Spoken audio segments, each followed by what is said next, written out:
Peace be with you. So I'm driving to get some education on wilderness medicine, and I figured I'd take the time to make a quick video about addiction, a short video about addiction. And this is for Muslims who are addicts.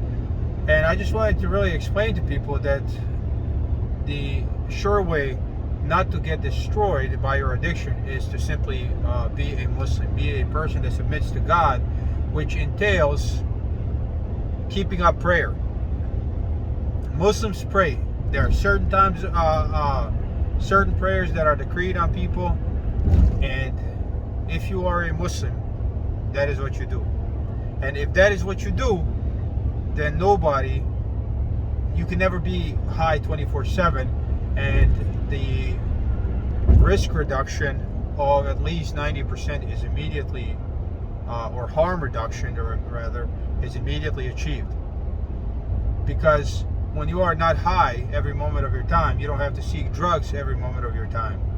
So, if you are a Muslim, if you think you are a Muslim, if you believe in God like you think you do, then you have to obey God.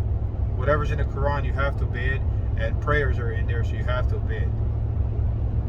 God tells us in the Quran to avoid drugs, and tells us why. Because the devil is trying to introduce hatred and animosity among us by means of intoxicants and gambling, and to keep us away from prayer, and to cause us to forget about God. The purpose of drugs is to keep you away from prayer, and the purpose of prayer is to protect you from drugs, from the ill effects of drugs. I really doubt that somebody's life is going to be destroyed unless they overdose and die on heroin when they use. But with all other things, all other drugs that do not kill immediately, like alcohol or weed or meth or whatever, cocaine, doesn't matter.